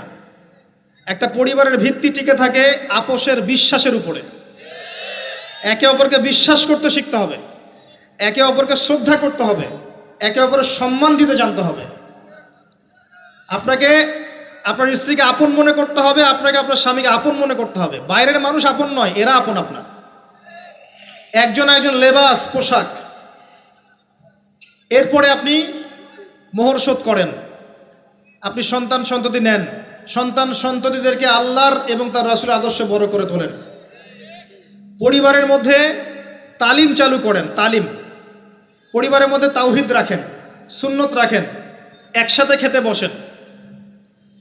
স্ত্রীকে হাদিয়া দেন, স্ত্রীকে গিফট দেন, তাকে মাঝে মাঝে ঘুরতে নিয়ে যান, তাকে নিয়ে রিফ্রেশমেন্টে যান, তাকে সময় দেন, তাকে টাইম দেন, তাকে সময় দেন। নবী সাল্লাল্লাহু আলাইহি ওয়াসাল্লাম আয়েশা রাদিয়াল্লাহু আনহার কোলে মাথা রেখে কোরআন তেলাওয়াত করতেন, তার সাথে চাঁদনি রাতে দৌড়েছেন এবং চাঁদ দেখেছেন, সফর করেছেন, রাতের বেলা হেঁটেছেন, সময় দিয়েছেন, খালি পায়ে হেঁটেছেন। সময় দেন। এখন এমন একটা অবস্থা যে পুরুষদেরকে মনে করা হয় যে তারা হচ্ছে মানি মেকিং মেশিন, তারা খালি টাকা পয়সা মেক করবে, আর স্ত্রীরা হচ্ছে ওই চুলা ঠেলবে সারাদিন। আমরা এমন মনে করে নিই আর কি। আবার এই যে ফ্যামিনিস্ট রেভলিউশন যখন থেকে আসছে, ফ্যামিনিস্ট রেভলিউশন কি জিনিস? দাজ্জালের ফলোয়ার্স আর কি, যে মেয়েদেরকে আপনি ঘরে রাখতে পারবেন না। তো তারা যখন থেকে এসেছে, ইমার্জ করেছে, তখন থেকে তার একটা কনসেপ্ট দিয়েছে যে পুরুষ আর নারী একে অপরের প্রতিদ্বন্দ্বী। দেখবেন প্রতিদ্বন্দ্বিতামূলক কথাবার্তা বলে। স্বামীর মুখের উপর তর্ক করতে যাবেন না। স্বামীকে বাইরের অনেকগুলো বিষয় ফেস করতে হয়। একজন স্বামী মনে করেন প্রশাসনে চাকরি করে, তাকে তার ডিউটি ফেস করতে হয়, তার বসকে মেনটেন করতে হয়, তার এগুলো সামলাতে হয়, তাকে বাজারঘাট করতে হয়, সারাদিন পরিশ্রম করে সে বাসায় ঢোকার পরে আপনি মুখটা গোমরা করে বসে থাকেন। স্বামী আহলান সাহলান করেন না, তাকে একটু আদর করেন না, মহব্বত করেন না, তো অটোমেটিকলি তো আপনার দিক থেকে তার মনটা চলে যাবে অন্যদিকে। স্বাভাবিক। আপনি আপনার স্বামীর জন্য সাজেন না, বাইরের মানুষের জন্য সেজে বুঝে আপনি মার্কেটে যান। প্রবলেম সেগুলা। এরা মনে করে স্বামী স্ত্রী একে অপরের প্রতিদ্বন্দ্বী, অথচ এরা একে অপরের পরিপূরক। একে অপরের পরিপূরক। উভয় হৃদ্যতা ভালোবাসায় পরিবার গড়ে ওঠে। যে পরিবারের মধ্যে হৃদ্যতা ভালোবাসা আছে, ওই পরিবারের বাচ্চা কাচ্চারা দেখবেন বড় আলেম হবে, বড় নেতা হবে, বড় কিছু হবে ইনশাআল্লাহ। যেখানে এগুলো নাই, ওই সন্তানরা বড় হয় হতাশার মধ্যে, কাজের বুয়ার কাছে, ডে কেয়ার সেন্টারে। এরা তো বড় হয়ে জঙ্গি হবেই, সন্ত্রাসী হবেই, স্বাভাবিক। ভালো প্যারেন্টিং দিতে পারে নাই। এরকম না বিষয়টা। সময় দিতে হবে, একে অপরের দায়িত্ব বুঝতে হবে, আপোষের মধ্যে বিশ্বাস থাকতে হবে, ভালোবাসা থাকতে হবে এবং সবরের মানসিকতা থাকতে হবে। মেয়েদের ব্যাপারে বলাই হয়েছে তারা বাঁকাহার, অতএব চাপ দিতে যায় না, ভেঙে যাবে। চাপ দিতে যায় না, ভেঙে যাবে। ওই অবস্থায় ছেড়ে দিলে ওই অবস্থায় থেকে যাবে। একটা কথা আমি বলি, আমি শিখেছি আমার লাইফ থেকে, আল্লাহ পাকের প্রতিটা সৃষ্টি এক একটা রূপক মেসেজ দিচ্ছে। জানেন, রাবার গাছ দেখেছেন? রাবার গাছ, যেই গাছ থেকে রাবার হয়, গাছটাকে দেখবেন পরিচ্ছন্ন, গাছটা পরিষ্কার। যে নিজে পরিষ্কার করে সে নিজেও পরিচ্ছন্ন। জমিনের মধ্যে দেখবেন মৃত জমিন, বৃষ্টি পড়লো, সজীব হয়ে উঠল, সবুজ ধান ক্ষেত। এই সবুজ ধান ক্ষেতটা আপনার যৌবন, আস্তে আস্তে ফসল হবে। এই ফসল হওয়ার টাইমটা হচ্ছে আপনার পৌরত্ব। এরপরে ফসলটা কেটে ফেলা হবে। এই ফসলটা আপনার ভালো কাজ, আমল সালেহ, এটাকে রেখে দেওয়া হবে। বাকিটাকে হলুদ বর্ণের যে খড়কুটো, এটাকে জ্বালিয়ে দেওয়া হবে। এই যে ধান গজালো, একটা সিজন গেল, এর মধ্যে আপনার দুনিয়ার জীবনের হায়াতের রূপকতা আছে। জি, পাহাড়কে দেখেন, পাহাড় বিশালতা নিয়ে দাঁড়িয়ে থাকে। ওর গায়ে যতই ঢিল মারেন, লাথি মারেন, সমালোচনা করেন, সে নড়বে না তার জায়গা থেকে। থাকবে, সে ওর জায়গায় স্টিল থাকবে, কিন্তু সে শান্ত থাকে, সে চিল্লাফাল্লা করে না। তাই যারা সাহসী বীর, তারা বেশি কথা বলে না, শান্ত থাকে। যারা পাহাড়ের মতো দৃঢ়, ওরা বেশি কথা বলে না। সাগরকে দেখেন, বিশাল সাগর, কক্সবাজারে যান, সাগরকে বিশাল সাগর গর্জন করছে, ভিতরে অনেক সম্পদ, অনেক মাখলুক আছে। আপনি সামনে গিয়ে দাঁড়ান, বিনয়ের সাথে আপনার পা ধুয়ে দেবে, কোনো অহংকার করবে না। প্রতিটা সৃষ্টি আল্লাহ পাকের এক একটা মেসেজ দেয়। ঠিক মেয়ে মানুষও একটা মেসেজ দেয়। কি মেসেজ? আল্লাহ পাক মানুষকে সবচেয়ে সুন্দর করে সৃষ্টি করেছেন, আর মানুষের মধ্যে মেয়েদেরকে সবচেয়ে বেশি সুন্দর করে সৃষ্টি করেছেন। আল্লাহ পাকের সবচেয়ে সুন্দর সৃষ্টি হচ্ছে মেয়েরা, এবং তারা খুব নরম হয়, নরম, প্রজাপতি ধরার মতো। প্রজাপতিকে ধাপ করে ধরতে পারবেন না আপনি। শক্ত করে ধরতে গেলে প্রজাপতি নষ্ট হয়ে যাবে, মরে যাবে। প্রজাপতিকে কোমলভাবে ধরতে হবে। ঠিক মেয়েদের সামনেও আপনার কোমল থাকতে হবে। বেশি হার্ড হতে যাবেন, শেষ। আমি আপনার গার্লফ্রেন্ডের সামনে কোমল হতে বলি নাই, আপনার ওয়াইফের সামনে হতে বলেছি। কোমল থাকলে আপনি জিতে যাবেন। দেখবেন দুনিয়ার চিল্লা ফাল্লা করছে আপনার বাসায়, আপনি চুপচাপ আছেন পাহাড়ের মতো, কোমল আছেন। 5 মিনিট পর দেখবেন নিজেই ঠান্ডা হয়ে এসে বলছে, আচ্ছা সরি, ভুল হয়ে গেছে। আর যদি আপনি চিল্লা ফাল্লার কাউন্টার দিতে যান, তাহলে দেখবেন সুটকেস গোছানো শেষ, বাবার বাড়ি চলে গেছে। ডিল করা খুব ডিফিকাল্ট। এখানে আপনাকে খুবই সবরের পরিচয় দিতে হবে। আল্লাহ পাক বোঝার তৌফিক দান করুন। আর আমরা মা বোনদেরকে রিকোয়েস্ট করব, 4টা মূলনীতি মেনে কাপড় চোপড় পরবেন। আপনার কাপড়টা এমন হবে না যেই কাপড়টা পরলেও অঙ্গ প্রত্যঙ্গ দেখা যায়, বোঝা যায়, এমন হবে না। কাপড়টা এমন হবে না এত টাইট ফিটিং যে আপনার অঙ্গের উঁচু নিচু অবয়ব বোঝা যায়, এমন হবে না। কাপড়টা এমন হবে না যেটা অমুসলিমদের পোশাক, আর কাপড়টা এমন হবে না যেটা পুরুষদের পোশাক। এই মূলনীতিগুলো মেনটেন করে কাপড় পরবেন ইনশাআল্লাহ। এছাড়াও মেয়েদের কথায় পর্দা আছে, চলনে পর্দা আছে, ওঠা বসায় পর্দা আছে। নামাজ পড়ার সময় তাদেরকে কিছুটা শালীনভাবে নামাজ পড়তে হয়। তাদের চোখের দৃষ্টির মধ্যে পর্দা আছে। এগুলো কে শিখাবে এখনকার মেয়েদেরকে? সবসময় বিজি দেখবেন নতুন কোন সিরিয়াল আসছে, নতুন কোন ফ্যাশন আসছে, নতুন কোন পার্লারে কি আসছে, কোন কাটিং আসছে, কোন নায়িকা আসলো। ওই যে বাংলাদেশে কোন এক নায়িকা আসছে, তাই নিয়ে মিডিয়াতে এমন তোলপাড়, মনে কি নাকি একটা অবস্থা। আল্লাহর কাছে তোমার কি মূল্য আছে হে? আল্লাহর কাছে তোমাদের কি মূল্য আছে? তোমরা কি 5 ওয়াক্ত নামাজ পড়ো? তোমরা কি পর্দা করো? তোমাদের মধ্যে হায়াবোধ কিছু আছে? তোমরা মানুষকে ভালো কিছু শেখাও, সমাজকে ভালো কিছু দাও, শালীন কিছু দাও। আল্লাহর কাছে তোমাদের কি মূল্য আছে? নবী সাল্লাল্লাহু আলাইহি ওয়াসাল্লাম তো জাহান্নাম দেখে সেই কথাটাই বলেছেন, আমি জাহান্নাম দেখে আসলাম, সেখানে বেশিরভাগ অধিবাসী হচ্ছে মেয়ে, নারী। কি কারণ? তারা এমন কাপড় চোপড় পরে বাইরে ঘুরতো যেই কাপড় পরেও তারা নগ্ন থাকতো। আমি কি ব্যাখ্যা করতে হবে? আপনি দেখতে পারেন না? এবং তারা স্বামীর সাথে কুফরি করত।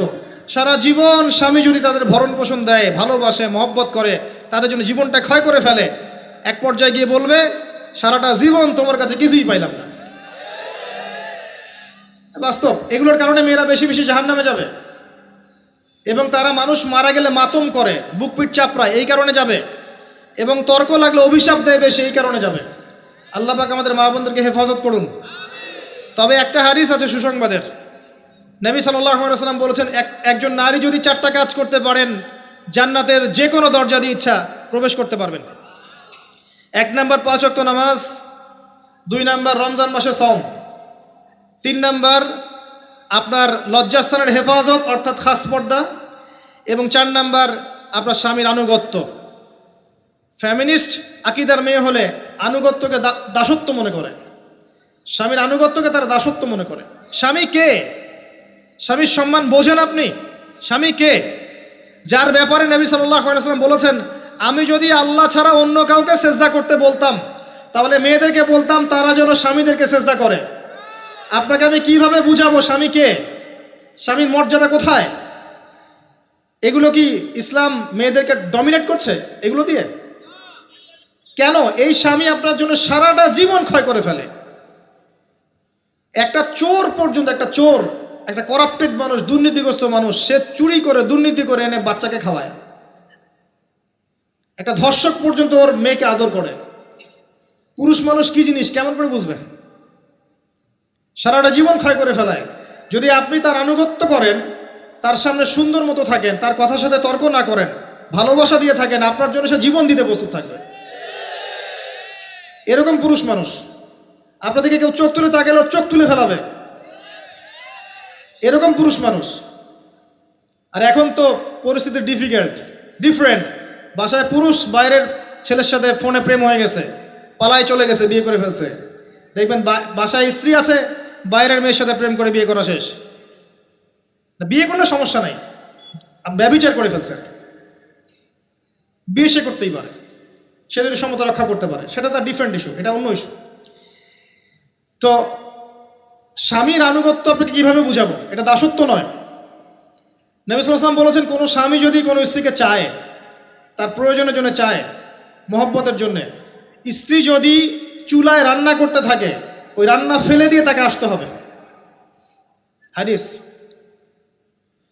রাতের বেলা স্বামী স্ত্রী শুয়েছে, স্বামীর চাহিদা আছে, স্ত্রীর কোনো সমস্যা নাই, স্ত্রী ফিট, ইচ্ছা করেই অহেতুক স্বামীকে বলল আমি রাজি না, উল্টা পাশে মুখ করে ঘুমিয়ে গেল। আল্লাহর নবী বলছেন সারা রাত আল্লাহর পক্ষ থেকে একজন ফেরেশতা আসবে, এসে এই নারীকে অভিশাপ দিতে থাকবে। এখন এগুলো হাদিস শুনলে বলবে যে ইসলাম তো মেয়েদেরকে ছোট করছে। একজন মেয়ে তার, একজন স্বামীর কথা বলছে, স্বামী তার মেয়ে, তার স্ত্রী, তার মা, তার বোন, সবাইকে তার মিরাসের হক দিতে হয়।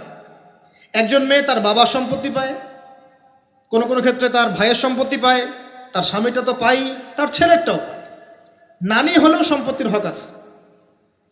একটা মেয়েকে চতুর্দিক থেকে সিকিউর করা হয়েছে ইসলামে। তারপরেও কিছু ফ্যামিনিস্টের কারণে এরা বলবে যে মেয়েদেরকে ইসলাম ছোট করছে। হ্যাঁ, মেয়েদেরকে ইসলাম কেন ছোট করছে? কারণ পর্দা করে যে বাইরে বেরোতে বলেছে, ঢ্যাং ঢ্যাং করে নগ্ন হয়ে বেরোতে নিষেধ করেছে, এই কারণে।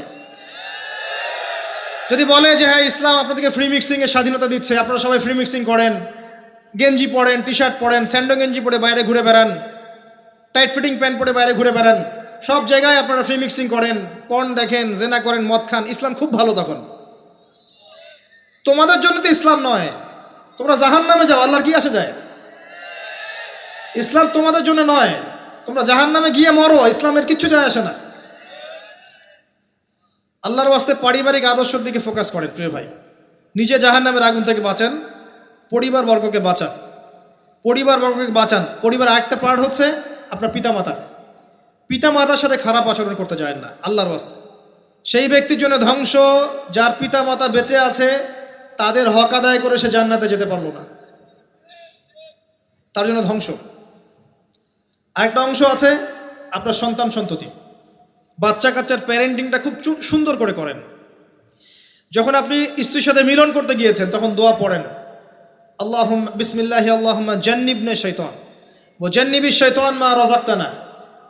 আমার মনে হয় এখনকার জেনারেশন যেগুলো আছে ফাসেক, মাদক সেবন করে, পর্নোগ্রাফিতে আসক্ত, ইয়াবাখোর, স্মাগলিং করছে, চুরি করছে, হাবিজাবি, ধর্ষণ করছে, আমার মনে হয় না তাদের পিতামাতা তাদেরকে জন্ম দেওয়ার সময় এই দোয়াগুলো পড়েছিল। কারণ পিতামাতাকে দোয়া পড়লে ওই সন্তানকে শয়তান স্পর্শ করতে পারে না। সন্তান হবে, সন্তান ছেলে হোক মেয়ে হোক, আপনার এটা নিয়ে মন খারাপ করার কিছু নাই। একজন কন্যা সন্তানকে লালন পালন করে সৎপাত্রে পাত্রস্থ করলে এই মেয়ে পরকালে আপনার জন্য জাহান্নামের আগুন থেকে ঢাল হয়ে যাবে। যার কাছে দুইজন মেয়ে আছে, দুইটা মেয়েকে সে ভালো করে মানুষ করেছে, নবী সাল্লাল্লাহু আলাইহি ওয়াসাল্লাম বলছেন সে জান্নাতে আমার সাথে এমন করে থাকবে, এইভাবে।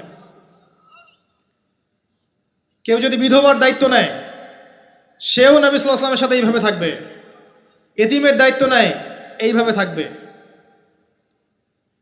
ফ্যান্টাসিতে ভুগছেন, একটা এতিম মেয়েকে বিয়ে করেন, একটা অসহায় তালাকপ্রাপ্ত মেয়েকে বিয়ে করেন, একটা বিধবা মেয়ে যার স্বামী মারা গেছে, কেউ নাই দেখার, তাকে বিয়ে করেন, তারপরে বোঝা যাবে আপনার মধ্যে কতটুকু দিন আছে। আর বর্তমান সভ্যতা আমাদের কি সমাধান দিবে? সবাই যদি দিনদের একটা করে ক্যাটরিনা খোঁজে, এই এতিম, এই বিধবা, এই যাদের দেখার কেউ নাই, এই মেয়েগুলা কি রাষ্ট্রের সম্পত্তিও থাকবে? এদের দায়িত্ব কে নিবে? পুরুষরা যদি দায়িত্ব না নেয়, কে দায়িত্ব নিবে? এখন কেউ যদি ওদের দায়িত্ব নিতে যায়, তখন তাকে আবার খারাপভাবে উপস্থাপন করা হয়, এই ব্যক্তির মনে হয় চরিত্র খারাপ। কিন্তু এদিকে বাইরে 10টা জেনা করে বেড়াচ্ছে, কোনো সমস্যা নাই, এগুলোকে উস্কায়। এইসব জাহেলদের জন্য ইসলাম নয়। ইসলামের প্রতিটা বেসিক ফান্ডামেন্টাল মানবতার কল্যাণের জন্যই। এগুলোকে ফরজ করা হয়নি, আপনি নফল, আপনার সামর্থ্য থাকলে আপনি করতে পারেন, না করলে কোনো সমস্যা নেই। কেউ যদি করে যে ইসলাম পরিপূর্ণরূপে পালন করার চেষ্টা করছে, এটার উপরে আমল করার চেষ্টা করছে, তাহলে আপনি তাকে ক্রিটিসাইজ করছেন কেন? কি সমস্যা আপনার? আরেকটা পার্ট হচ্ছে সন্তান সন্ততি। বাচ্চা কাচ্চাকে ছোটবেলা থেকেই মানুষ করতে হবে এমনভাবে যাতে করে বড় হয়ে এরা এই উম্মার খালেদ এবং ওমর হতে পারে। বাচ্চা ছোট বাচ্চাকে আপনি ভালো খাবার দেন, মায়ের স্নেহ দেন, বাবা মার সাথে রাখেন, একটু গ্রাম্য পরিবেশে নিয়ে গিয়ে তাকে বড় করেন। কেন বলছে কথা? এখানে পরিবেশ সুন্দর থাকবে, সে দৌড়াবে ধুলার মধ্যে, মাঠের মধ্যে খেলবে, সুন্দর ভাষা শিখবে। এরপরে তাকে ভালো প্রতিষ্ঠানে পড়ান। প্রতিষ্ঠানটা এমন হবে যে প্রতিষ্ঠানে জেনারেল শিক্ষা, ইসলামিক শিক্ষা একসাথে দেয়া হচ্ছে, সে সব শিখবে। আমার ছেলে কোরআনে হাফেজও হবে, আমার ছেলে ডক্টরও হবে ইনশাআল্লাহ। এভাবে এভাবে করে তোলেন। আধুনিক হন, মাথাটা খাটান, ব্যাকডেটেড মানসিকতা বাদ দেন। বিশ্বটা এগিয়ে গেছে, আমাদেরকে এগিয়ে যেতে হবে। একমুখী জ্ঞান দিয়ে আপনি কিচ্ছু করতে পারবেন না এই যুগে। দ্বিমুখী শিক্ষার একটা হারমোনিয়াস কম্বিনেশন দরকার। আমাকে কোরআন জানতে হবে, সায়েন্সও জানতে হবে, নাহলে আমি সায়েন্স দিয়ে কোরআনকে ব্যাখ্যা করতে পারবো না, কোরআন দিয়েও সায়েন্সকে ব্যাখ্যা করতে পারবো না। জানতে হবে, আমাদেরকে শিখতে হবে, পড়তে হবে, প্রচুর পড়তে হবে। বাচ্চাদেরকে ছোট থেকে বড় করেন এভাবে। আস্তে আস্তে গিয়ে দেখবেন তারা যখন কিশোর, তাদের বন্ধু বান্ধবের সার্কেলের দিকে খেয়াল রাখেন। আপনি বাবা হিসেবে তার বন্ধুর মতো আচরণ করেন, মা হিসেবে তার সাথে বান্ধবীর মতো আচরণ করেন, তার সাথে ক্লোজ হন, তার সমস্যাগুলো জানার চেষ্টা করেন। তাকে ফ্রি মিক্সিংয়ের মধ্যে পড়াশোনা করতে দিবেন না, না হলে স্কুল লাইফে সতীত্ব হারিয়ে ফেলবে। অনেক সময় অনেক মেয়ে আছে স্কুল লাইফে সতীত্ব হারিয়ে ফেলেছে, কলেজ লাইফে যেতে যেতে প্রস্টিটিউশনে চলে গেছে, অনেক মেয়ে আছে। এগুলো টপ সিক্রেট না, এগুলো সব ওপেন সিক্রেট। এখন ঘরে ঘরেই সমস্যা, মানুষ লজ্জায় বলতে পারে না। যে কটা মিডিয়া আসে এগুলো তো আমরা জানি, ঘরে ঘরেই সমস্যা ঢুকে গেছে, মানুষ লজ্জায় বলতে পারে না। ছোট ছোট বাচ্চা মেয়েদেরকে পর্যন্ত রেপ করা হচ্ছে এখন। এটা সেই ফ্যামিলিস্ট রেভলিউশনের কারণেই হচ্ছে। যত বেশি জেনাকে উস্কে দেওয়া হবে তত বেশি ধর্ষণ বাড়বে। ধর্ষণ বাড়তে বাড়তে এক পর্যায়ে বাচ্চাদেরকে ধর্ষণ করা বাড়বে। এরপরে কি হবে জানেন? এরপরে মানুষ সমকামী হবে বেশি বেশি, ছেলে ছেলের সাথে, নাউজুবিল্লাহ। তারপরেও কি হবে বলে যাচ্ছি, এরপরে আরো একটা ধাপ আসবে, যখন মানুষ গবাদি পশুর সাথে জেনা করবে। দেখে নিয়েন, এগুলো হাদিসে এসেছে, এমনি এমনি বলছি না। মানুষ এগুলো করবে। বাচ্চা কাচ্চাকে বড় করেন, ভালো খাবার দেন, ওকে খেলাধুলা করতে দেন। ও যত বেশি খেলাধুলা করবে ও শরীরটা ক্লান্ত হবে, তখন খাবে ভালো, বেশি খাবে, ব্রেন শার্প হবে, ওকে ওর নেতৃত্ব দেওয়ার যোগ্যতা অর্জন হবে। ওকে খেলাধুলা করতে দেন, ওকে ব্যায়াম করতে বলেন, ওকে সাঁতার শেখান, ওকে তাইকুন্ডু শেখান, ওকে ফিজিক্যাল এক্সারসাইজ শেখান। ওই ডিভাইসে অ্যাডিক্টেড করবেন না, উল্টাপাল্টা কার্টুন দেখান না, উল্টাপাল্টা অ্যানিমেশন দেখান না, এমন গেমসের মধ্যে আসক্ত করে দিয়েন না, বাসায় ডিভাইস দিয়ে দিয়েন না, সারাদিন এগুলো খেলছে, এগুলো দিয়েন না। ওকে কায়িক পরিশ্রম করান, একটু বড় হয়ে গেলে বাজারে পাঠান, বাস্তবতা শিখুক, সংসার করতে শিখুক, ডিল করতে শিখুক, সামাজিকতা শিখুক। ওকে সামাজিক বানান, গাছ লাগানোর কাজে ওকে ইনভলভ করে দেন, রক্তদান কর্মসূচিতে ওকে ইনভলভ করে দেন, ওকে সমাজ কল্যাণমূলক কাজ করতে শুরু করে দেন। দেখবেন ও সামাজিক হবে ইনশাল্লাহ। কম্বল বিতরণ করতে বলেন, ত্রাণ দিতে বলেন, ওকে ওকে উৎসাহ দেন, নামাজে উৎসাহ দেন, রোজা রাখতে বলেন। মেয়ে ছোট থেকে মেয়েকে পর্দা করতে বলেন, বলেন ও দেখবে যে আমার মা যখন বাইরে যায় তখন এই পোশাকে বাইরে যায়। আলহামদুলিল্লাহ, আমি দোয়া করি আল্লাহ পাক আমার মেয়েকে যেন খাদিজা রাদিয়াল্লাহু আনহার মতো কবুল করে। আমাকে বলেছে যে বাবা আমি 5টা বোরখা নিব। ওর বয়স 3 বছর। ওকে ওর মা বলেছে যে বাইরে যেতে হবে বাবার সাথে একটা প্রোগ্রামে। ও বলছে আমি বোরখা পরবো, না হলে যাব না। আমি অবাক হয়ে গেলাম যে আমি কিন্তু ওকে বলিনি বোরখা পরো। মানে আপনাকে পরিবেশ বলে দিবে, একটা পরিবেশ, একটা সুস্থ পরিবেশে আপনি যদি আপনার বাচ্চাকে বড় করেন, আপনার বাচ্চা দেখবেন সুস্থ হয়ে বিকশিত হবে ইনশাআল্লাহ।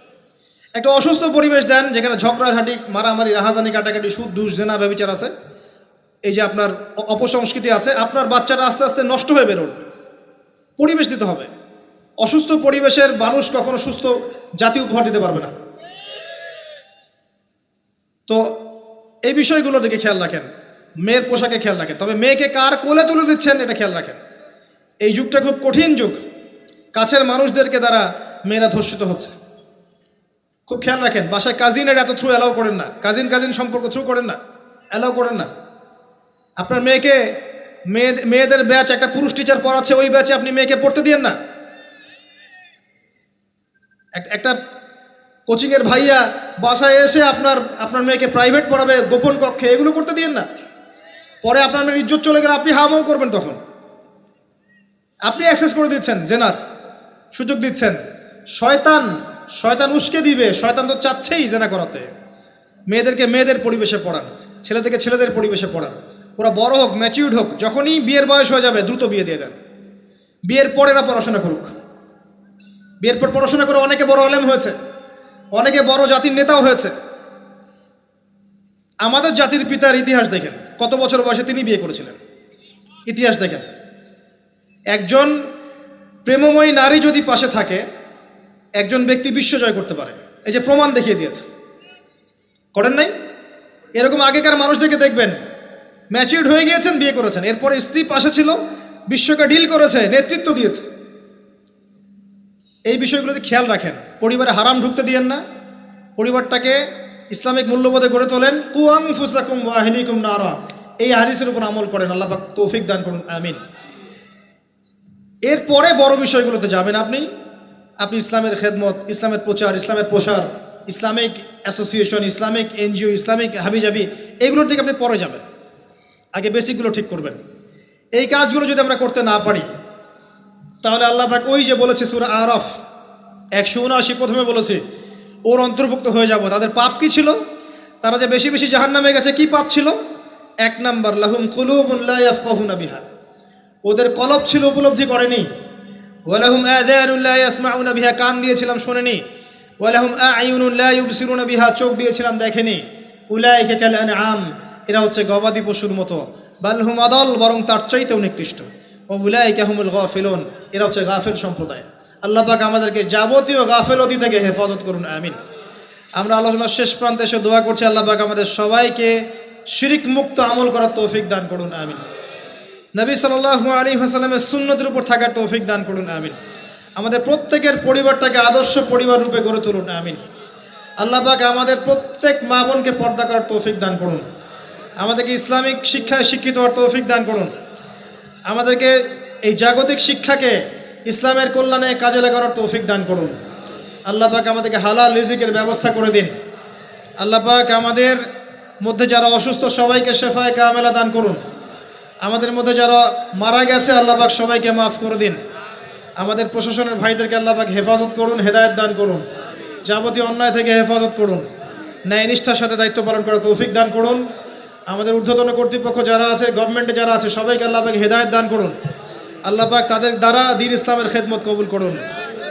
আমরা মাহফিল কমিটির পক্ষ থেকে আপনাদের শুকরিয়া আদায় করছি।